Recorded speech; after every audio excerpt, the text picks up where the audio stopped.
کہ فوج کو یہ حکم کیوں ماننا ہے کہ جائیے اور جا کر وزیر اعظم ہاؤس پر حملہ کر دیجیے۔ اس طرح کے موقع پہ ہر شخص کو اپنی بندوق رکھ لینی چاہیے، ہم ان احکام کو نہیں مانیں گے۔ یعنی ضروری نہیں کہ آپ جواب میں بندوق ہی اٹھا لیں، لیکن رکھ دیں۔ اور ایسے مواقع آئے ہیں کہ جب لوگوں کو اپنے ہی لوگوں پر گولی چلانے کے لیے کہا گیا تو انہوں نے اس موقع پر ہتھیار رکھ دیے۔ یہ معاملہ تو خود ہمارے ہاں، یہ آپ کے علم میں ہونا چاہیے کہ جب PNA کی تحریک چل رہی تھی اس وقت پیش آ گیا تھا۔ ہر آدمی کا ایک اخلاقی وجود ہے۔ یہاں جب ویتنام کی جنگ ہوئی ہے، یہ آپ کے علم میں ہے کہ بعض لوگوں نے اس کو غیر اخلاقی قرار دے کر اس میں شامل ہونے سے انکار کر دیا۔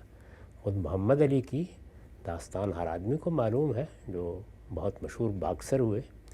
تو اس لیے ایسے مواقع آ جاتے ہیں کہ جب احکام نہیں مانے جاتے۔ نقطہ واضح ہوا، آگے بڑھاتے ہیں۔ اچھا ہم سب یہ بات بیان کیجئے گا، آپ نے فرمایا تھا حسن زن سے دیکھیں تو معاملات الگ نظر آئیں گے، سوء زن سے دیکھیں تو دونوں طرف آپ بالکل ایک دوسری کہانی سنا سکتے ہیں۔ ایک سوال بڑا کھٹکتا ہے، وہ یہ کہ سیدنا عثمان کے ساتھ جو کچھ معاملہ ہوا، ظاہری بات ہے دفتن ایک دم آنکھ چپکتے تو نہیں ہوا، کو باغیوں نے بات چلائی ہوگی، کو ان تک بات پہنچی ہوگی، کو محاصرہ ہوا، اس میں دن لگے، بلکہ کہتے ہیں ہفتوں لگ گئے۔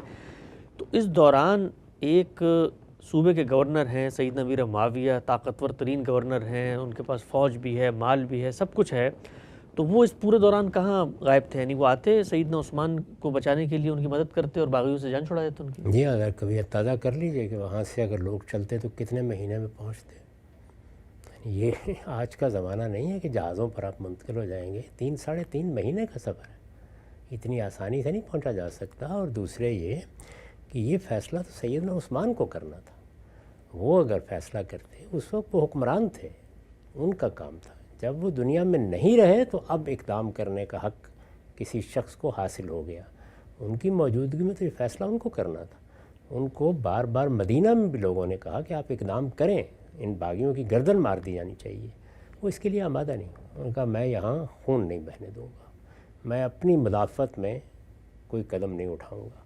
تو ان کے فیصلے کی وجہ سے، اور پھر یہ کہ خیال بھی لوگوں کا، آپ سارے حالات پڑھیں تو یہ تھا کہ یہ کچھ اس طرح کے لوگ ہیں، آ گئے ہیں، چڑھ دوڑے ہیں، کچھ مذاکرات ہوں گے، کچھ بات ہوگی، ختم ہو جائے گا معاملہ۔ یعنی جس طرح سیدنا عثمان نہیں چاہتے کہ خون ریزی ہو، تو بات چیت سے حل ہو جائے گی بات۔ کوششیں بھی ہوئیں اس کی، اور کسی کے وہم و گمان میں بھی نہیں تھا کہ نوبت وہاں پہنچ جائے گی کہ ان کو شہید کر دیا جائے گا۔ تو ہو گیا وہ معاملہ، اس میں سیدنا عثمان کا فیصلہ ہے جس کی وجہ سے یہ سب ہوا۔ وہ چاہتے تو بلا لیتے، چاہتے تو پہلے سے لوگوں کو مطلبے کرتے، کیونکہ آثار نظر آ رہے تھے۔ انہوں نے کوئی جنگ مدینے میں کرنا پسند نہیں فرمایا۔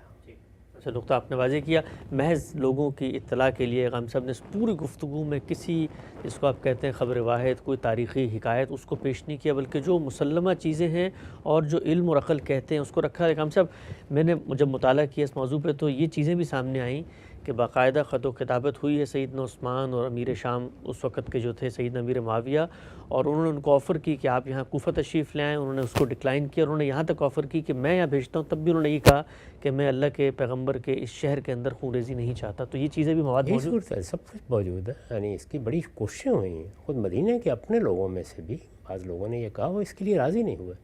یعنی مجھے تو ان کے اس راضی نہ ہونے سے اختلاف ہے، ان کو ان باغیوں کی گردن مار دینی چاہیے تھی، یہ کسی کا کام نہیں ہے۔ میں نے ایک مرتبہ لکھا بھی تھا کہ ان کی جگہ سیدنا عمر ہوتے تو اس کی نوبت نہ آتی۔ انہوں نے اپنی جان دے دی۔ یہاں پر بھی دیکھیے حسن نیت کا پہلو ہے، لیکن وہ عثمان نہیں تھے محض، وہ اس وقت مسلمانوں کے حکمران تھے، اور اس منصب کی حفاظت ان کو کرنی چاہیے تھی۔ اس طرح کے باغی اگر روز آ کے قبضہ کر لیں تو حکومت کا نظم نہیں چل سکتا۔ تو میرا خیال ہے کہ ان کی غیر معمولی کریم النفسی، ان کی شرافت طبع اور ان کا اپنی ذات کے لیے جنگ سے گریز، یہ اس بڑے حادثے کا باعث بن گیا۔ تو واضح ہو گیا، آگے بڑھاتے ہیں سلسلہ گفتگو کو۔ اچھا ہم سب یہ بیان کیجئے گا کہ ملوکیت کا نظام شروع ہوا، اس سب کے بارے میں جو کچھ اعتراضات ہیں وہ سیدنا امیر معاویہ پہ کیے جاتے ہیں۔ سیدنا امیر معاویہ سے پہلے خود سیدنا علی جب دنیا سے رخصت ہوئے ہیں تو ان کی جانشینی پر انہی کے صاحبزادے سیدنا حسن رضی اللہ تعالیٰ عنہ وہ فائز ہوئے۔ تو اگر حقیقت کی نظر سے کوئی آدمی کہنا چاہے تو یہ تاریخی لحاظ سے، زمانی لحاظ سے نہیں کہے گا کہ اگر ملوکیت یہی ہے کہ باپ کے بعد بیٹا آئے گا تو پھر اس کا باقاعدہ آغاز تو خود سیدنا علی کے عہد میں ہو گیا نا؟ میرے نزدیک تو جتنی قیادت اس وقت تھی وہ ملوکیت ہی کے اصول پر کھڑی تھی، کوئی بھی ہوتا. یعنی اگر سیدنا ابو بکر کے صاحبزادے کو حکومت دی جاتی تو صاحبزادہ ہونے ہی کی وجہ سے ان کی یہ حیثیت تھی. اسی طرح کا معاملہ سیدنا عبداللہ بن زبیر کا تھا. یہی صورتحال سیدنا حسن کی، سیدنا حسین کی تھی. تو ہوا کیا تھا؟ وہی ہوا جو دنیا میں ہوتا ہے کہ جو بڑے لوگ تھے، 8 10 12 لوگ ہی ہیں نا جو بہت بڑے لوگ تھے اور جنہوں نے رسالت مآب صلی اللہ علیہ وسلم کے بعد قیادت سنبھالی. میں نے عرض کیا تھا کوئی 1 سوا لاکھ کے قریب اس وقت صحابہ کرام ہیں، انہی کے پاس اقتدار ہے، انہی کے درمیان امرہم شورا بینہم کی بنیاد پر فیصلے ہو رہے ہیں. انہوں نے جو قیادت اس وقت تک پیدا کی ہے وہ قیادت ختم ہو گئی تھی.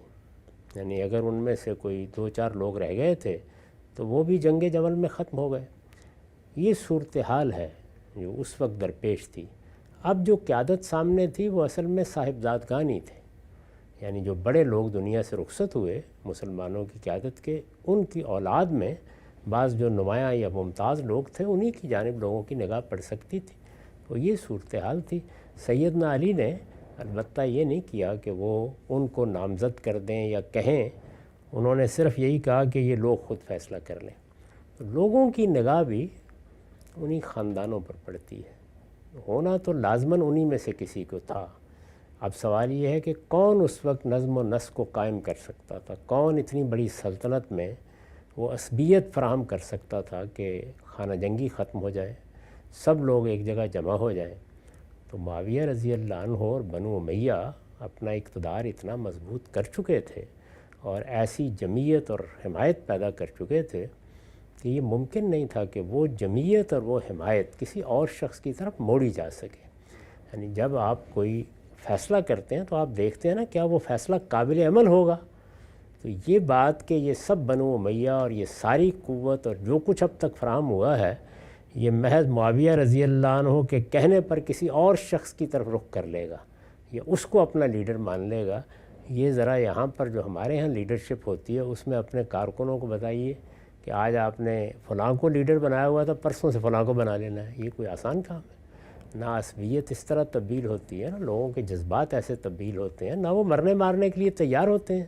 اس لیے کہ حکومت کو تو پھر طاقت چاہیے نا، زور بازو چاہیے. محض لوگوں نے کوئی ووٹ دے کے گھر سے واپس نہیں آ جانا. اس وقت تو اس کا اندیشہ ہے کہ اگر کسی کی حکومت نہیں مانے گی تو جنگ ہو جائے گی اور کوئی راستہ نہیں. اگر جنگ ہو جاتی ہے تو کون لڑنے کے لیے تیار ہوگا؟ تو یہ سارے معاملات ہیں جن پر 3 4 سال غور کرنے کے بعد انہوں نے یہ محسوس کیا کہ حل اس کے سوا کوئی نہیں ہے. اور یہ حل میں پہلے عرض کر چکا ہوں کہ کوئی مثالی حل نہیں ہے. اللہ تعالیٰ نے جو تعلیم دی ہے وہ تو وہی ہے کہ اس کی کوشش کرو کہ تم لوگوں کی رائے کی بنیاد پر حکومت قائم کرو. لوگوں کی رائے انہوں نے بھی لی، لیکن لوگوں کی جو رائے بھی سامنے آئی وہ بھی یہی کہہ رہی تھی کہ یہ چلے گا نہیں نظام اگر اس کو ایک خاندان میں نہیں رکھا گیا. ایک نقطہ واضح ہو گیا. اچھا ہم صاحب اس پورے کے پورے سینیریو میں سیدنا حسن کا جو رول ہے، کہا جاتا ہے کہ سیدنا علی کی شہادت کے بعد جب ان کو نامزد کیا گیا تو کوئی 40,000 کے قریب لوگوں نے باقاعدہ بیعت کی. وہ اگر چاہتے تو ان کے ساتھ بھی عصبیت کھڑی تھی. خود سیدنا علی کی مظلومانہ شہادت کے بعد شاید جذبات لوگوں کے اور بھڑکتے، لیکن انہوں نے اس سب کو پس پش ڈالتے ہوئے صلح کی طرف قدم بڑھایا اور جو طاقت ان کو موجود اور حاصل بھی تھی اس سے بھی دستبرداری کا اعلان کیا. یہ خود سیدنا حسن کا جو پورا اقدام ہے سیاست کے زاویے سے اگر دیکھتے ہیں تو کس طرح کی آپ کی؟ جو کچھ تاریخی معلومات ہمیں حاصل ہیں ان سے معلوم ہوتا ہے کہ ان کی شروع سے یہی رائے تھی. ان کا خیال یہ تھا کہ اس وقت ان باغیوں کے کہنے پہ اقتدار نہیں سنبھالنا چاہیے. وہ یہ سمجھتے تھے کہ جو گورنروں کو معزول کرنے کا اقدام کیا گیا خاص طور پر معاویہ رضی اللہ عنہ جیسی طاقتور شخصیت کو، وہ بھی نہیں ہونا چاہیے. تو ان کی آراء ذرا مختلف تھیں اس معاملے میں، لیکن ظاہر ہے کہ وہ آراء دے ہی سکتے تھے. فیصلہ تو سیدنا علی کو کرنا تھا. جو ہمدردی کی آپ نے بات کہی ہے وہ نہیں پیدا ہو سکتی تھی. اس کی وجہ یہ ہے کہ شہادت خارجیوں کے ہاتھ سے ہوئی تھی. یعنی ایسا نہیں ہے کہ جنگ جمل لڑنے والوں کے یا جنگ صفین لڑنے والوں کے ہاتھ سے معاذ اللہ شہادت ہو گئی. شہادت خوارج کے ہاتھ سے ہوئی. خوارج خود سیدنا علی کے لشکر کے لوگ تھے. یہ آپ دیکھیے نا کہ خود ان کے خلاف ان کے اندر سے بغاوت ہو چکی تھی. خوارج کون تھے؟ یہ ان کے ساتھی ہیں۔ تحکیم پر جب وہ راضی ہو گئے کہ آئیے بیٹھ کے کچھ صلح صفائی کی بات کر لیتے ہیں، ثالثی کرا لیتے ہیں، تو انہوں نے بغاوت کر دی۔ تو بغاوت کر کے الگ ہوئے تھے۔ تو آخری جنگ جو جنگ نہروان ہے وہ انہی سے لڑی گئی ہے، اور اس کے بعد پھر انہوں نے منصوبہ بنایا کہ جو لوگ اس وقت اس خلفشار کا باعث بن رہے ہیں ان سب کو ختم کر دیا جائے۔ تو تینوں کے بارے میں منصوبہ تھا، یعنی حملہ سیدنا معاویہ پر بھی ہوا، عمر بن العاص پر بھی ہوا، اور سیدنا علی پر بھی ہوا۔ تو سیدنا علی پر ہونے والا حملہ کامیاب ہو گیا، اس وجہ سے کوئی ہمدردی کی لہر اس طرح نہیں اٹھ سکتی تھی۔ تو یہ بھی واضح ہو گیا۔ اچھا ہم سے بتائیے گا کہ اللہ کے پیغمبر کی ایک نصیحت، ایک معاملے کے بارے میں رائے جو سیدنا ابوبکر نے سقیفہ بنی ساعدہ میں پیش کی کہ بھائی میرے بعد قریشی کے اندر سے جو ہے وہ تمہارا امیر کا انتخاب ہوگا۔ سعد بن عبادہ جو ہیں، آپ نے خود بتایا کہ انہوں نے کہا کہ ایک امیر جو ہے ان سے کر لو، مدینہ والوں میں سے ایک یہاں سے کر لو۔ تو جب اللہ کے پیغمبر کی ایک بات وہاں پہ پہنچا دی گئی تو وہ جو صحابی رسول ہیں سعد بن عبادہ، گویا کہ وہ اس بات کو نہیں مان رہے، اور وہ پھر بھی کہہ رہے ہیں کہ ایک مجھے بنا لو اور ایک ان کو بنا لو۔ نہیں، جب یہ بات سیدنا صدیق نے پیش کی تو جتنی بھی روایات ہیں سقیفہ کے حالات جن میں بیان کیے گئے ہیں وہ سب اس پر متفق ہیں کہ انہوں نے خطاب ہی سعد بن عبادہ کو کیا، وہی اس وقت رہنما تھے۔ یہ کہہ سکتے ہیں آپ کے قریش کے مقابلے میں جو لیڈرشپ تھی وہ سعد بن عبادہ ہی کی لیڈرشپ تھی۔ تو ان سے خود سیدنا صدیق نے پوچھا کہ کیا آپ کو یاد نہیں ہے کہ رسول اللہ نے یہ فیصلہ فرمایا تھا؟ انہوں نے تصدیق کی، انہوں نے اس سے انکار نہیں کیا، انہوں نے کہا صدق تھا، آپ درست کہہ رہے ہیں، حضور کا فیصلہ یہی تھا۔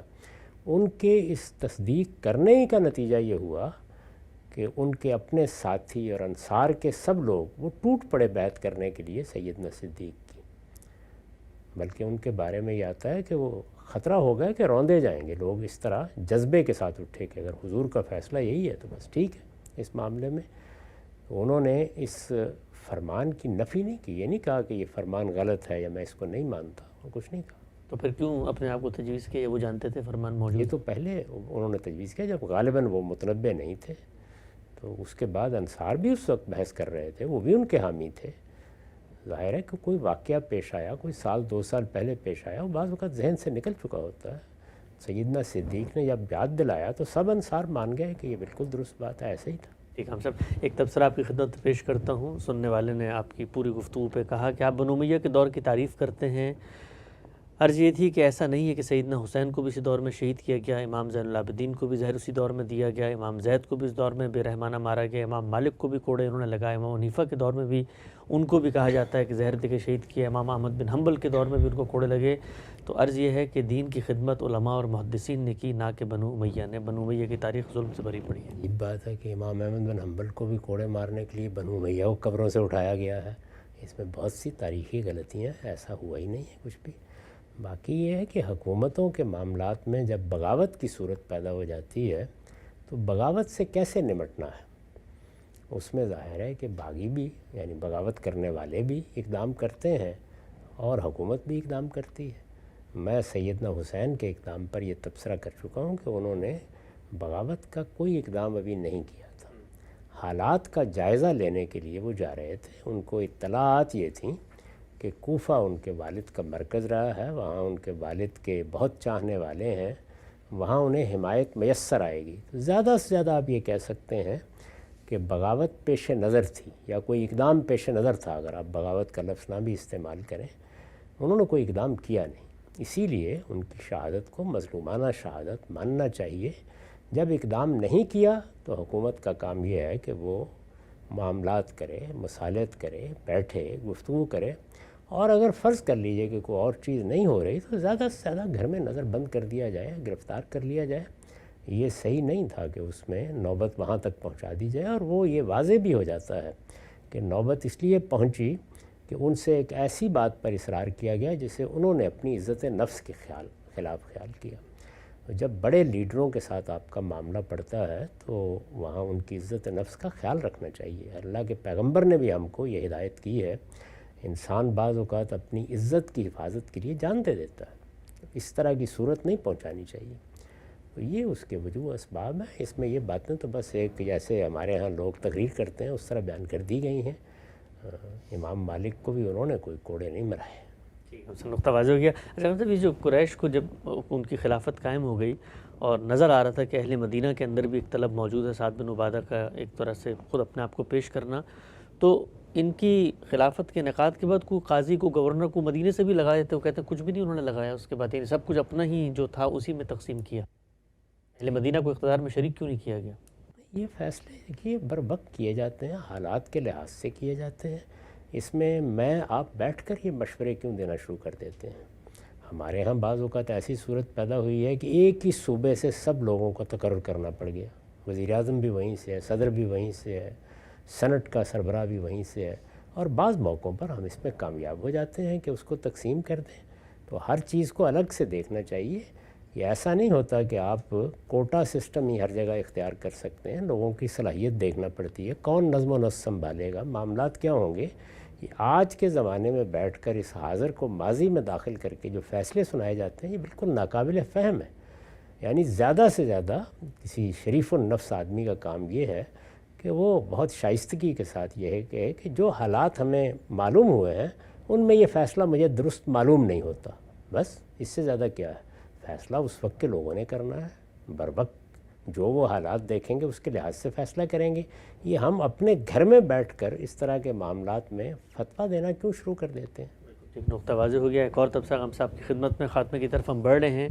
یہ فرماتے ہیں کہ ایسا نہیں ہے کہ عباسی امویوں سے کہیں بہتر تھے، انہوں نے امویوں کے برعکس نئے مسلمانوں پر جزیہ نافذ نہیں کیا، مختلف نسلوں سے تعلق رکھنے والے لاکھوں افراد اسلام کے دائرے میں آئے، اس سے مسلمانوں کی تعداد میں اضافہ ہوا، وہ غیر عربوں کی طرح متعصب نہیں تھے۔ اس کے برعکس اسپین میں جہاں عبد الرحمن اول نے سلطنت کے زوال کے بعد امی سلطنت قائم کی تھی، اسلام قبول کرنے کی شرح بہت کم رہی اور اس کے بعد اسلام کی دعوت بھی اسپین اور وہاں پر نہیں پھیلی۔ میں تو کسی خاص خاندان کا کوئی مقدمہ نہیں لڑ رہا، صرف یہ بتا رہا ہوں کہ سیدنا معاویہ رضی اللہ عنہ کے اقدامات کی نوعیت کیا تھی، اور بنو امیہ نے اس کے بعد جو حکومت قائم کی وہ ایک بادشاہت تھی، خواہ وہ یہاں قائم ہوئی یا وہ ہسپانیہ میں قائم ہوئی۔ تو بادشاہت میں کسی اقدام پر آپ کو اتفاق ہوگا، کسی پر اختلاف ہوگا، لیکن یہ جو داستان سرائی کی گئی ہے اس کو بھی اگر آپ تاریخ کی روشنی میں دیکھیں گے تو یہ ایسے نہیں ہے۔ ٹھیک، واضح ہو گیا۔ شاہ ہم صاحب یہ بتائیے گا، بہت سارے محققین قریب عہد کے انہوں نے بھی اس موضوع پر قلم اٹھایا ہے، ایک بڑا معروف نام آتا ہے ہمارے محمود عباسی صاحب کا، ان کی کئی کتابیں ہیں، وہ یہ کہتے ہیں کہ جو کربلا جو ہے یہ تو آتا ہی نہیں تھا کوفے کے راستے میں، یہ تو کہیں دمشق کے راستے میں آتا تھا، اور یہ جو کچھ ہمارے ہاں باتیں پھیلی ہوئی ہیں اس سے بالکل مختلف کہانی ہے خود واقعہ کربلا کی۔ اس طرح کے جو محققین ہیں ان کو بھی آپ نے پڑھا، کیا تاثر ہے آپ کو ان کے بارے میں؟ کوئی حرج کی بات نہیں ہوتی، جب واقعات بیان ہوتے ہیں تو ظاہر ہے کہ اس کا تجزیہ کرنا، اس کی تحلیل کرنا یہ مورخین محققین ہی کا کام ہے، وہ کرتے ہیں۔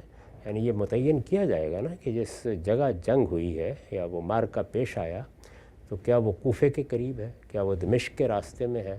تو یہ تو وہ چیزیں نہیں ہیں کہ جن کو آپ تاریخی روایات سے دیکھیں گے، دمشق بھی وہیں ہے اور وہ جگہ بھی وہیں ہے۔ تو اس کو اگر کوئی آدمی بیان کرتا ہے تو اس کے کچھ وجوہ و اسباب بھی پھر بیان کیے جاتے ہیں۔ یعنی یہ بتایا جاتا ہے کہ غالباً وہ راستہ اختیار کر لیا گیا تھا کہ براہ راست یزید سے بات کر لی جائے، لیکن ان لوگوں نے جانے نہیں دیا۔ تو ایسی بہت سی چیزیں ہیں جو اسی طرح اہل تحقیق سامنے لاتے رہتے ہیں۔ اصل میں ہمیں اپنا ذوق اور رجحان بدلنا چاہیے۔ اگر ہم تاریخی تحقیق کے اسلوب میں ان چیزوں کو پڑھیں، ان پر تنقید بھی کریں، اگر ان میں کوئی چیز غلط ہے تو اس کی نشاندہی بھی کریں، تو کوئی حرج کی بات نہیں۔ تاریخی واقعات جو اب پیش آ رہے ہیں، جو دنیا میں پیش آ رہے ہیں، ان سب میں 2-3 موقف ہوتے ہیں، ان کا جائزہ لینے میں کوئی حرج کی بات نہیں۔ ہم یہاں تک رہتے نہیں۔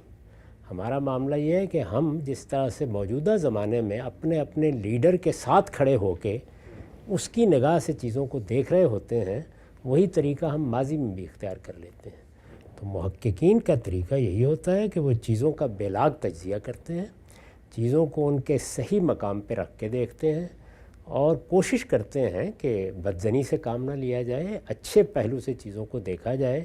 اگر کوئی واقعہ ہوا ہے تو اس کی صحیح توجیہ کی جائے، اخبار احاد کی بنیاد پر الزامات نہ لگائے جائیں، بلکہ ہر پہلو سے چھان پھٹک کر طے کیا جائے کہ کہاں غلطی ہوئی ہے۔